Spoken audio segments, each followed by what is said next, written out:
Hi, I'm Andrew with Investors Hub, and last Friday we talked with Jea Yu. He's a longtime trader, and we're going to be talking with him about SPACs. We chatted about THCB/Microvast. We're also going to be talking about the rumors surrounding CCIV and Lucid. And finally, he's going to be giving us some insights about the SPAC world in general. So if you like the content, be sure to like, comment, and subscribe. You can also follow us on Twitter at ihub_vision. Up next is Chapter Points, then we'll hear from Jay.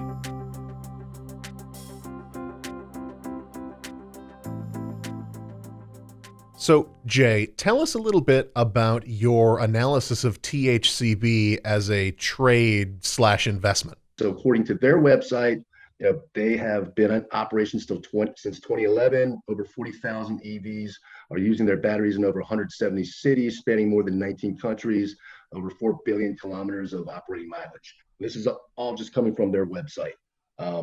Now, apparently, they're a vertically integrated company. In other words, that they can process the raw materials, they can design the batteries, they can manufacture them. They're custom manufactured. I mean, if it's based on a narrative, a company that's actually got some fundamentals, and it's not just an idea or in a concept stage, which most of these EVs, especially in the U.S., are. This is something that's very material. So, if what they're saying is true, that would be one of the best theme plays when it comes to EVs, battery technology in recent times. So THCB now with SPACs, if the closer you can get it to $10 or $11, that's where you want to get in pre-reverse merger. The further away you get from that, because most SPACs are priced at $10, $11, you get the stock and you get the warrants. So above there, you're basically paying retail what the insiders got for wholesale. And I'll go over with you a little bit, how people should invest in SPACs or the underlying companies afterwards. But yeah, THCB, definitely, if you can get it as low as you can, $13 to $10, then you're looking good. So the Lucid CCIV merger, there's tons of rumors floating around about it. Everybody's like jumping up and down in their seats. Twitter is all ablaze. So talk to me a little bit about how you feel about those rumors and the merger. Well, I'll tell you, Twitter is just on fire with, 98% of all the stuff on there is just promotion, bunch of people, just cheerleaders. Every once in a while, you get something that's somewhat credible.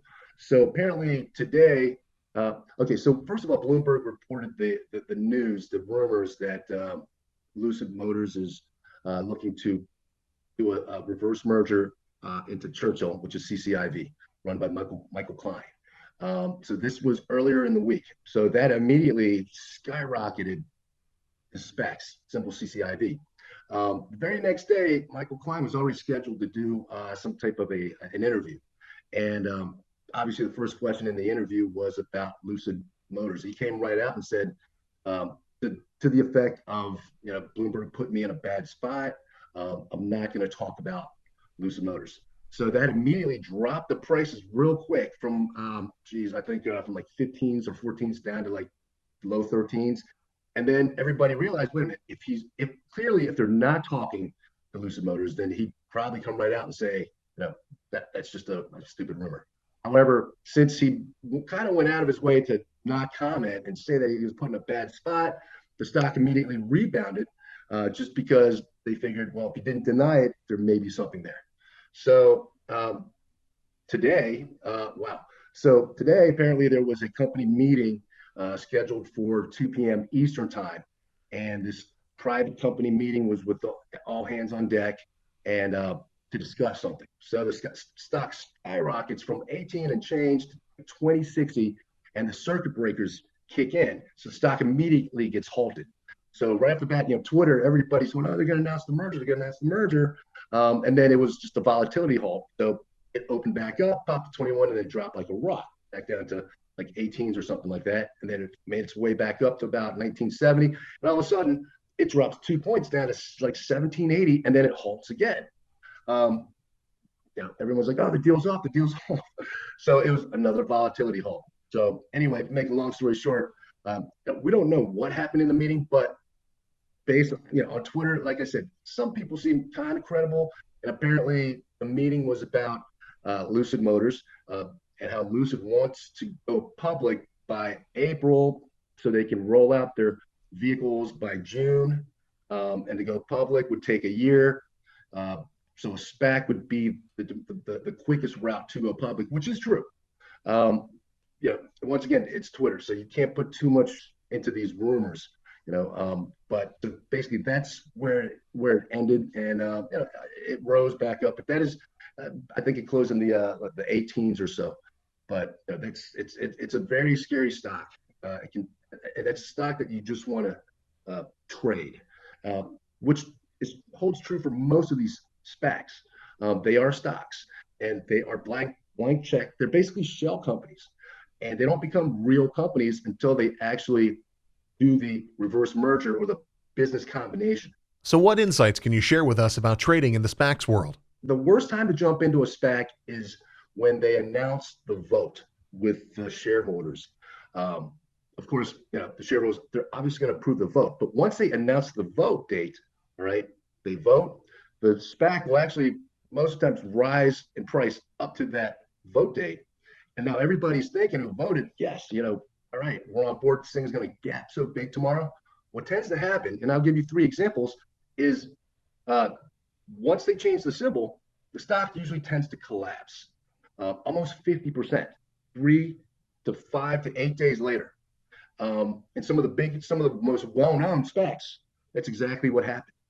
So the shareholders, especially the ones who chased it and ran it up, they're sitting there thinking it's an IPO.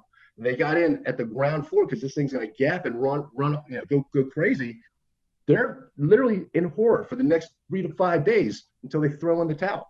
Because when these SPACs, when they reverse merge or the business combinations formed under the new symbol, it's true. Like pipe investors, they can't. There's a limit. I mean, there's a restrictive period, right? But I think the sponsors, I'm not sure. You can't quote me on this, but there is selling. There's selling, and there's a lot of selling, and the selling continues to go on. So I'll give you a quick example. And now here's the tricky part, because these SPACs, their symbol gets changed. And so unless you're actually following the actual SPAC symbol up until the day where they do the reverse merger, after that, there's no more history. So there's no evidence. The evidence is gone.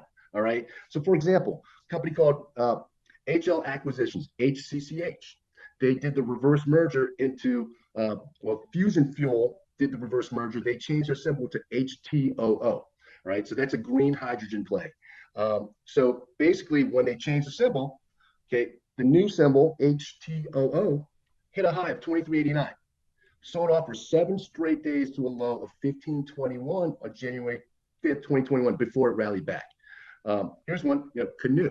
That was by Hennessy Capital, symbol HCAC.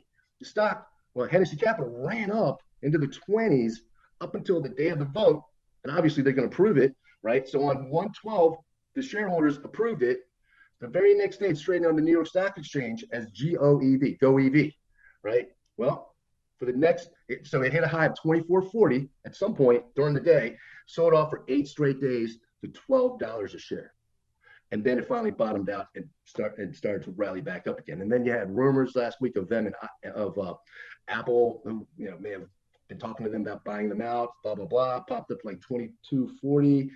And then they hit the market with a 24.3 million share offering, okay, and registered the other 186 million shares that shareholders want to sell.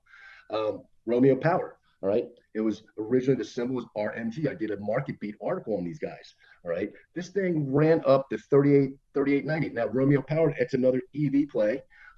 They've got deals with SPAC symbols NGA, Lion Electric. They do EV school buses out of Canada. All right. So that thing runs up.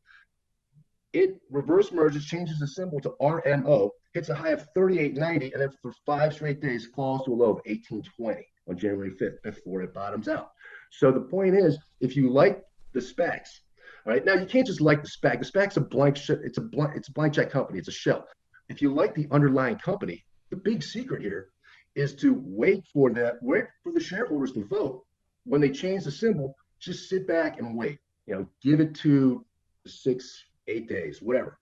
And just based on these examples, you can get the shares of the actual company or the business combination, up to 50% cheaper. So I'll give you a great one. Switchback. I talked about Switchback Energy, right? These guys own Chargepoint, which is the largest network of EV EV charging stations. 115,000 stations, adding 2,000 stations a month. These guys are the real deal. And I did an article on these guys on MarketBeat as well. So Switchback has ran up, hit about 45, pulled back to about 41. These guys already have a date. February 11th is when the shareholders are going to vote to go ahead and approve the business combination, which means that they're going to change their symbol to CHPT, Chargepoint. If you own Switchback, okay, based on these other trends of history, really, you might want to sell into that run up. Okay, unless you're one of the original shareholders or a pipe investor, you might want to sell into that and then wait for the symbol to change to CHPT. Give it a few days, all right, and then step in. That's the way to do it. These SPACs, like I said, they're like cocoons, right? And you're waiting to you believe in the butterfly, right? But when the cocoon sheds itself, a lot of people are going to get stuck. And the thing is, there's no history of the symbol prior to when they did the reverse merger under the new symbol. So the evidence is gone. I just so happened to follow all of these SPACs to begin with. So once they IPO, or go public, and it's just like my jaw just hits the ground. Like the extent of the selling it's insane. It's absolutely insane. So that's the main thing that anyone who actually wants to invest in these underlying companies.